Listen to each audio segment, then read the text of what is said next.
नहीं, बहुत ही ये समाचार बहुत ही दुखद है। प्रदेश के स्पीकर रहे विधानसभा के, 10 साल तक उन्होंने बहुत ही कर्मठता से, सक्षमता से विधानसभा को चलाया है।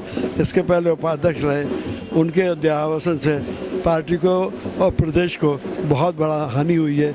मैं उनके चरणों में विनम्र श्रद्धांजलि अर्पित करता हूँ। बहुत ही दुर्भाग्यपूर्ण घटना हुई है, मेरे को स्तब्धित करने वाली घटना है।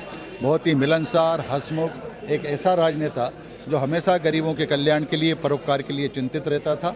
मुझे उनके साथ 10 साल विधानसभा में उनके नेतृत्व में, उनके अध्यक्ष के रूप में, विधायक के रूप में काम करने का मौका मिला, मंत्री के रूप में काम करने का मौका मिला है। और मैंने अनुभव किया है कि बड़ी कुशलता से उन्होंने विधानसभा का संचालन किया। कई ऐसे मौके जब पक्ष और विपक्ष में तनावपूर्ण स्थितियां होती थी, उस समय संवैधानिक मर्यादाओं को भी ध्यान में रखते हुए और अपनी त्वरित बुद्धि का उपयोग करते हुए उन क्षणों को भी उनने बखूबी संभाला है। मैं समझता हूं कि ये बहुत बड़ी क्षति हम सब के लिए हुई है, इसको भरना जल्दी संभव नहीं होगा। व्यक्तिगत रूप से मैं अपनी क्षति भी इसको मानता हूं, पार्टी और प्रदेश की क्षति हुई है और अपनी ओर से उनको श्रद्धांजलि अर्पित करता हूं। निश्चित रूप से ये हम सब के लिए बहुत दुखद है और बड़ा, मुझे तो अभी पता लगा जस्ट कि उनकी मृत्यु हो गई है।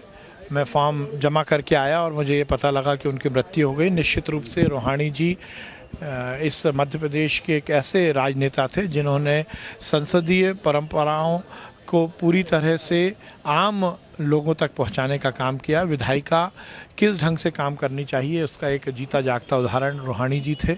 मैं अपनी ओर से उनके प्रति श्रद्धांजलि देता हूं और मुझे लगता है कि हम सबके लिए बहुत दुखद क्षण है। रूहानी जी के निधन का समाचार मिला, बहुत दुख हुआ। विश्वास नहीं था कि वो इतनी जल्दी छोड़ करके चले जाएंगे। उनका इतिहास याद आने लगा, कैसे वो निगम के पार्षद बने थे, कैसे पहली बार वह विधानसभा में पहुंचे और उसके बाद लगातार वह चुनाव जीतते गए, तरक्कियों के सोपान पर चढ़ते गए, डिप्टी स्पीकर बने, विधानसभा अध्यक्ष बने और अपने विधानसभा क्षेत्र को उन्होंने एक सेवक के माफिक उसमें सेवा की।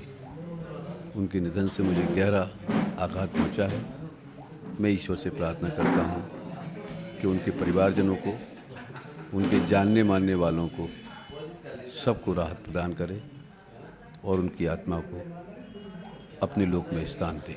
के विधानसभा अध्यक्ष ईश्वर दास रूहानी के अचानक निधन से मैं समझता हूँ कि एक रिक्तता आ गई है, क्योंकि विधानसभा में उन्होंने निष्पक्ष रूप से काम किया, सभी पार्टी को समान रूप से देखा करते थे और उन्होंने एक गरिमा विधानसभा की बनाई जो एक पूरे देश के अंदर मिसाल है। ऐसे नेता को प्रदेश कांग्रेस की तरफ से हम श्रद्धांजलि देते हैं, तो ईश्वर से प्रार्थना करते हैं कि उनके परिवार को इस दुख को सहन करने की शक्ति प्रदान करें। तो मुझे लगता है शायद पहली बार ही हुआ होगा, अध्यक्ष जी भी नहीं है, उपाध्यक्ष जी भी नहीं है। वैसी स्थिति में जो कानूनी प्रक्रिया है उसको देखते हुए मैंने अभी CS से बात की है और उनको कहा है कि पूरी प्रक्रिया पता लगा के बताए। विधानसभा की जो योग्य व्यवस्था उसको हम कर सकें, जल्दी उस पर फैसला करेंगे। भारतीय जनता पार्टी ने अपनी केंद्रीय चुनाव समिति की आज की जो बैठक थी वो भी निरस्त कर दी है और वो बैठक भी कल होगी। हमारे राष्ट्रीय अध्यक्ष राजनाथ जी ने यह फैसला लिया, रूहानी जी जैसे वरिष्ठ नेता हमारे बीच से गए। ऐसी स्थिति में हम बैठक मध्य प्रदेश की उम्मीदवारों की चुनाव